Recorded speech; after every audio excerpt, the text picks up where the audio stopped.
Queridas, esse é um tema tão importante para nós mulheres, porque durante, a nossa vida de adolescência, como as meninas contaram aqui, com namorados, às vezes no ministério, às vezes no trabalho, nós achamos que nós temos pessoas que são nossas rivais, que competem conosco, que estão ali para tirar o nosso lugar, para tomar o nosso lugar, para se mostrar melhor umas que as outras. E nós somos atacadas nas nossas mentes e nas nossas emoções para nós irmos contra essas pessoas que nos cercam. Sabe? E quando nós entramos nessa, eu posso dizer, armadilha de Satanás, nessa cilada, nós nos isolamos de termos conexões. Essa cilada, ela confunde a nossa identidade, nós deixamos de saber quem nós somos em Cristo. E como a Manu falou muito bem aqui, ela atrasa, limita o nosso propósito. Isso é muito sério. E hoje nós precisamos, de uma vez por todas, abandonarmos a rivalidade. Amém? Fala assim, eu vou abandonar a rivalidade. E quando a gente fala em rivalidade, não é só uma rivalidade entre mulheres. Hoje a gente vive aí um ataque nas nossas, nas mídias, nas redes sociais, uma rivalidade de gênero. Coloca-se as mulheres contra os homens contra as mulheres. E nós precisamos entender que nós vamos trabalhar com os homens da nossa vida, com os homens que Deus vai colocar na nossa vida para ser parceiros, para serem colegas de ministério, para ser o nosso marido, para caminhar conosco. Então, a gente precisa entender que tudo que Satanás quer é o quê? Trazer um grande transtorno ao nosso coração. E eu quero te falar que quando a rivalidade ela entra em jogo, ela não entra para ganhar o jogo, ela entra para te tirar do jogo. Porque você que sofre. Você que sofre quando acha que tem um rival. Porque quem vai carregar um sentimento de angústia, de abandono, de frustração, é você. Então, a rivalidade, ela faz isso. Ela te tira do jogo. Você sai de cena. Mas eu quero te falar que não tem como você ter um rival ou uma rival. Sabe por quê? Porque você é única. Amém? Fala assim, eu sou única. Fala para quem está do seu lado, você é única. Agora falar para a outra, você é única, minha irmã. E se eu te falasse hoje que a vida que você quer, espera ou vai viver, ela está fora do âmbito da competição. Você fala assim, é impossível. Não, não é impossível. Porque nós somos únicas. E eu quero te falar que Deus não nos ama igualmente. Deus nos ama unicamente.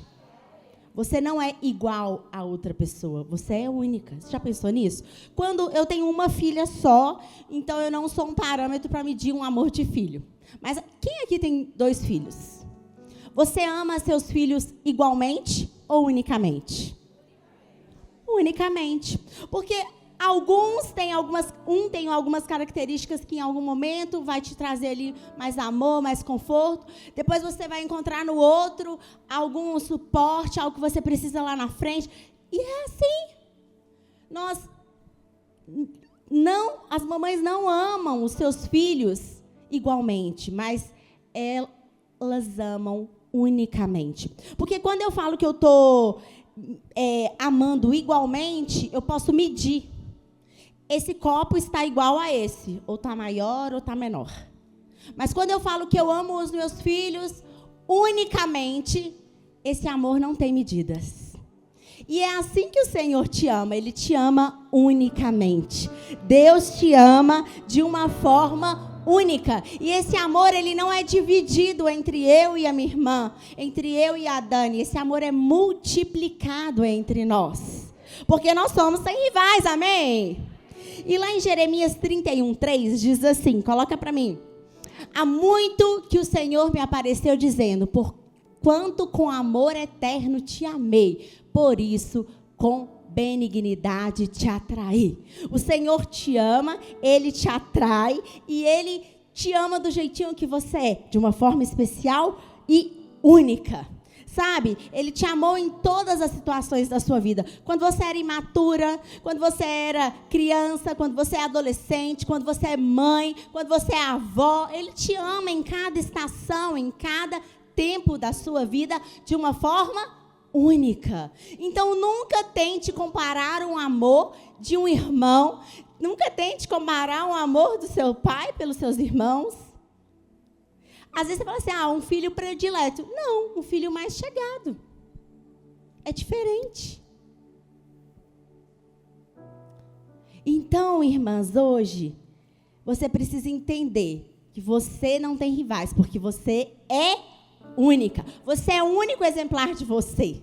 Você é o início e o fim de você mesma. Se eu morrer hoje, não existe outra Dani. Não, e nunca vai existir. Se você for embora hoje, não vai existir outra de você. Porque você é o início e o final de você mesma.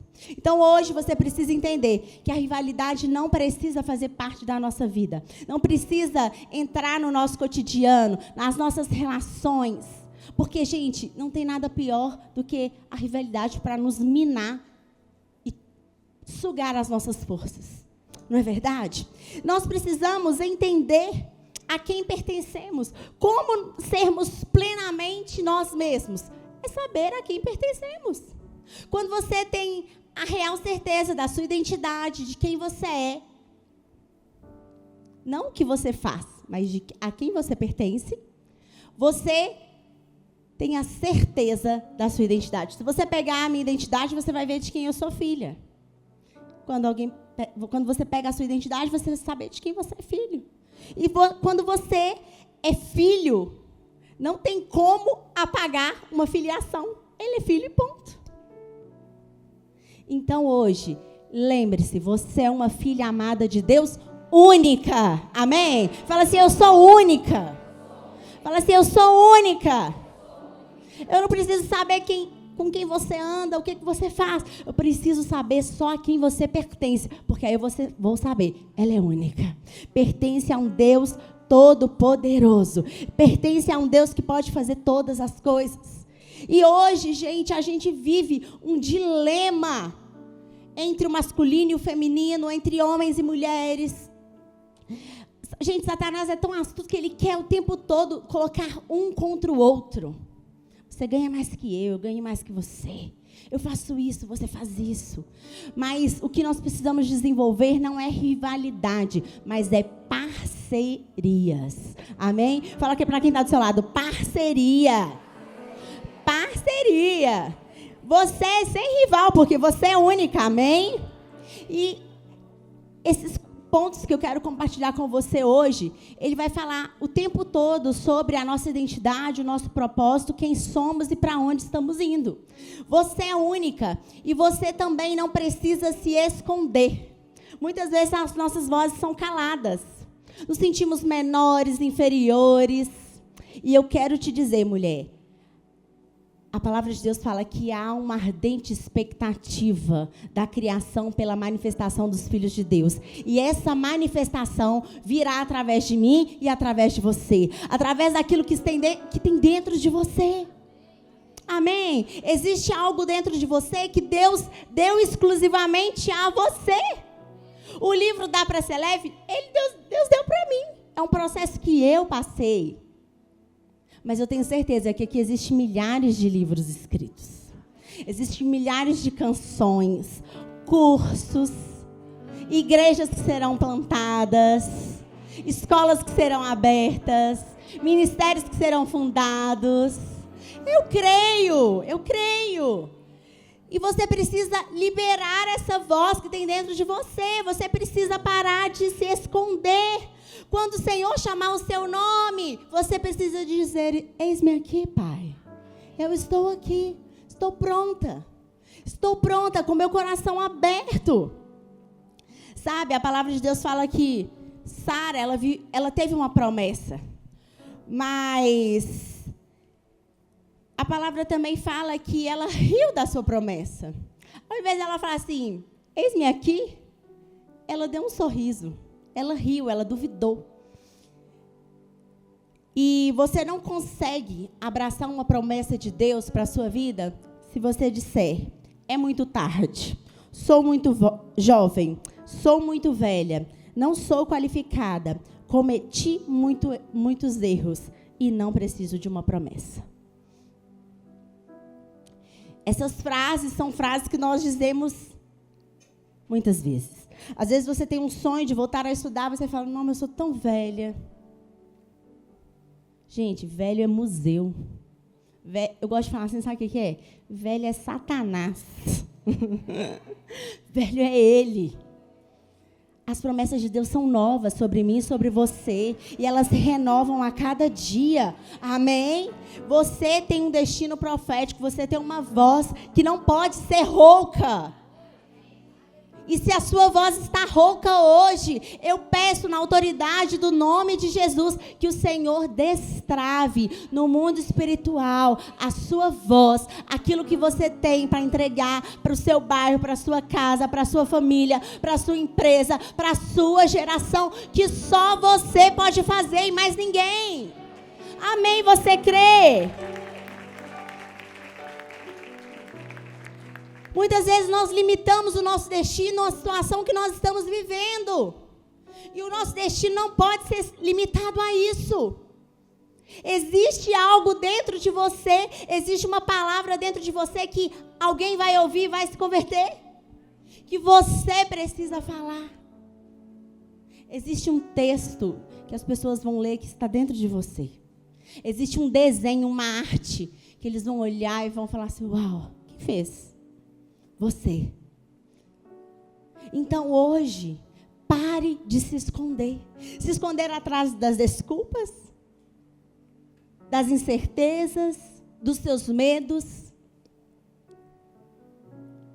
Hoje, mude a sua ótica de visão. Mude a sua visão. Peça ao Senhor, Pai, limpa os meus olhos. Limpa os meus olhos que eu possa ver. Que eu possa ouvir, que eu possa, quando o Senhor disser o meu nome, Sara, vou te dar um filho, eu possa simplesmente crer que a promessa vai acontecer, não importando qual seja a circunstância ou a situação. Sara estava numa circunstância, podemos dizer, desfavorável, de idade já avançada. Mas, gente, o nosso Deus é especialista em transformar o impossível em possível. O nosso Deus, ele é especialista em reviravoltas. Nós cantamos, ele faz do fraco forte. Ele faz daquele que tem medo uma pessoa destemida, corajosa. Então, nessa noite, mulher, talvez você entrou aqui com a sua voz rouca, se escondendo. Talvez você se esconde atrás de tantas coisas. Certa vez eu fui numa terapia e eu estava bem obesa. E uma das palavras que a terapeuta falou para mim foi, por que você se esconde atrás do seu peso? Gente, eu posso dizer que isso virou a chave da minha vida. Ela falou assim, Dani, você é tão bonita, mas você esconde atrás do seu peso. Por que você não quer ser vista? Gente, eu saí de lá em choque. Falei, Senhor, por que eu não quero ser vista? O que aconteceu? E aí você começa a buscar, e fala assim, o que aconteceu? De que eu estou me escondendo? E hoje eu quero te falar, não se esconda de nada, porque o Senhor, ele é contigo, amém? E quando o Senhor é conosco, nada pode nos impedir, nos parar. Então hoje tome esse posicionamento de não se esconder, mulher. Ah, pastora, mas eu já tentei tantas vezes. Tenta mais uma vez. Começa de novo. Faz novamente, amém? Então fala assim, eu não vou me esconder.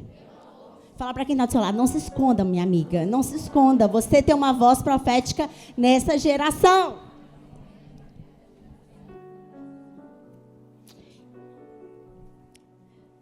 Você é única. Não se esconda. Não se compare. A comparação é o ladrão da alegria. Já pensou nisso? Gente, e eu estava lendo o livro da Lisa Bivet e ela fala sobre os 3 Cs que nós praticamos. Classificação, comparação e congratulação. Primeiro, nós nos classificamos. Classificamos o outro. Depois, nós nos comparamos o outro, as outras pessoas. E depois, nós congratulamos a nós mesmos. Isso tudo faz parte da comparação. Já pensou nisso? A gente olha e classifica. Legal. O que é uma classificação? Um julgamento, um preconceito que você desenvolve de alguém que você não conhece. Então, hoje, gente, pare com esses 3 Cs. Classificação, comparação e congratulação. A congratulação, para mim, eu acho que é um dos piores. É aquele que fala... Não, acho que não é um dos piores, não. Todos são ruins, né, gente? Tem como medir, não. A congratulação é aquela, eu fiz. Eu dei conta. Eu. Orgulho. Só eu faço bem. Narcisismo. E hoje, eu quero te falar, qualquer coisa que você faça que aumente a rivalidade irá corromper a sua força e vai te enfraquecer. Isso vai sugando a sua energia. E aí você fala assim, pastora, e quando eu sou vista como uma rival? Já pensou nisso? Às vezes você não é rival, mas alguém te vê assim. Você é minha rival. Eu quero te dizer, você não pode controlar e não é responsável pelo que os outros dizem, pensam, fazem ou sentem. Mas você pode controlar e é responsável pelo que você diz, pensa, faz e sente. Você não pode controlar o que o outro pensa sobre você, mas você pode controlar aquilo que você pensa, faz, sente e age. Então, não existe rivalidade entre nós, mulheres de Deus, amém?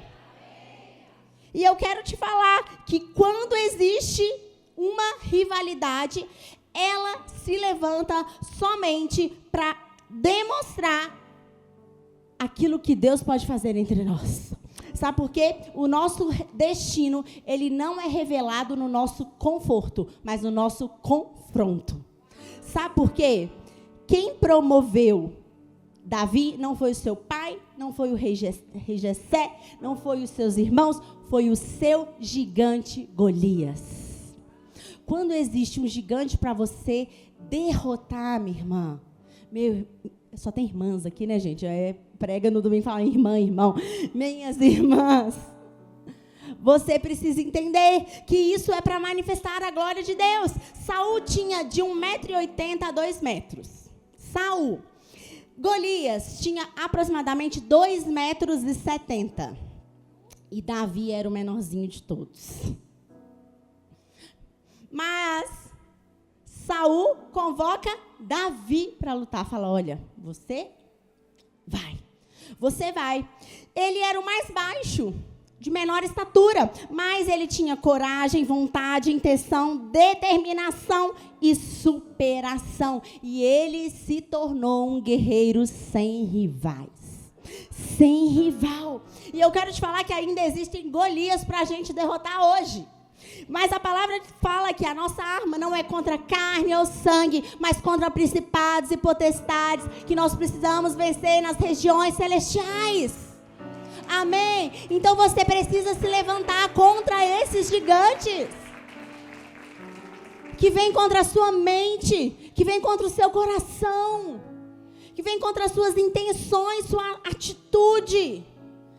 1 Samuel 18, de 6 a 9, diz assim, está lá no telão, vamos ler. Sucedeu, porém, que vindo eles, quando Davi voltava de ferir os filisteus, as mulheres de todas as cidades de Israel saíram ao encontro do rei Saul, cantando e dançando com adufes, com alegria e com instrumentos de música. Passa. E aconteceu no outro dia que o mau espírito da parte de Deus... Não, nessa não. É do 6, é o 7. 6, 7, 8 e 9. De 6 a 9. Esse é o 10. Não? Mas ela tem a continuação. É do 6 ao 9. Deixa eu abrir aqui para vocês. 1 Samuel. Gente, quando a gente está... Acontece aqui. Você ama o app da Bíblia? Sim, eu amo. Amo a palavra de Deus. Apareceu para mim agora. Vamos lá.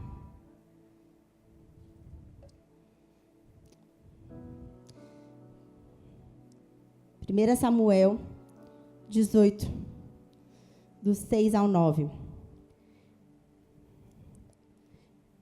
Diz assim: quando os soldados voltavam para casa, depois que Davi matou o filisteu, as mulheres saíram de todas as cidades de Israel ao encontro do rei Saul com cânticos e danças, com tamborins, com músicas alegres e instrumentos de 3 cordas. As mulheres dançavam e cantavam. Saul matou milhares, Davi dezenas de milhares. Saul ficou muito irado com esse refrão e aborrecido disse: atribuíram a Davi dezenas de milhares, mas a mim apenas milhares? O que mais lhe falta senão um reino? Daí em diante, Saul olhava com inveja para Davi. A palavra de Deus fala que Saul ficou ofendido. Com o quê? Com a comparação de uma música. Um matou milhares, o outro dezenas de milhares. Olha que coisa pequena, num reino daquele tamanho, para tirar um homem daquele porte do centro. Gente, o melhor de Davi trouxe o pior de Saul. O melhor de Davi, ele ter matado milhares e milhares, trouxe o pior de Saul. Por quê? Por causa da comparação que ele fazia do seu irmão, que se tornou o seu inimigo. Não deixe que o seu irmão se torne seu inimigo. Repreenda isso hoje em nome de Jesus. Amém. Repreenda isso em nome de Jesus. Aleluia. Os rivais forçam a gente a guardar o nosso coração e mostra quem verdadeiramente nós somos. Você já pensou? E a palavra de Deus fala que Saul vinha com espada e Davi vinha com a harpa. Quando algo acontece, com o que você vem nas mãos? Com o louvor ou com uma espada para ferir o seu irmão? A rivalidade, quando ela toma conta do nosso coração, ela desperta aquilo que há de pior dentro de nós. Ela faz aflorar a nossa raiz pecaminosa, o nosso velho homem que a gente precisa de matar todos os dias, gente, porque ele ressuscita. Você tem que ir lá e matar ele de novo. Teve uma vez que eu vi um post falando assim: gente, achei que eu tinha matado o meu velho homem nas águas, mas ele sabe nadar. Ele volta. Ele volta. E ele volta e eu tenho que matar de novo todos os dias pelo poder da palavra do Espírito, através do jejum, da oração, através da minha carne que precisa ficar fraca e meu espírito precisa ficar forte. Então hoje, minha irmã, lembre-se, não há rivalidade no reino de Deus. Nós somos um único reino. Amém? Nós somos uma única família do corpo de Cristo na terra. Aleluia! Você precisa entender. A nossa missão, o nosso propósito é fazer o reino de Deus avançar. Seja eu aqui hoje pregando, seja eu amanhã limpando esse chão. O importante é que o reino de Deus avance. Cada um fazendo o seu papel. Cada um no seu tempo, na sua estação. Fazendo aquilo que Deus te chamou para fazer. E de tempos em tempos, Deus nos troca de posições. Deus Ele muda o tabuleiro do jogo e fala assim, ó, você vem para cá, você vem para cá, você vai para lá, você vai para cá, vai para cá, vou te enviar, você vai fazer isso, você vai fazer isso. Nós precisamos estar sensíveis, entendendo que não é uma rivalidade, mas é o propósito de Deus se cumprindo em cada tempo, em cada estação. Levante a sua arma, que é o louvor e a adoração em todo o tempo. Levante a sua arma, que é o louvor e a adoração em todo o tempo. Quando Saul vier com a espada, venha você com a harpa. E a palavra de Deus fala que Saul, ele não tinha condições, o espírito maligno se apossou dele e ele não tinha condições de mandar embora. E o que acontecia? Davi tocava a harpa e expulsava o espírito de Saul. O seu rival libertava ele. Hoje, coloque a mão na sua cabeça e se auto-ministre.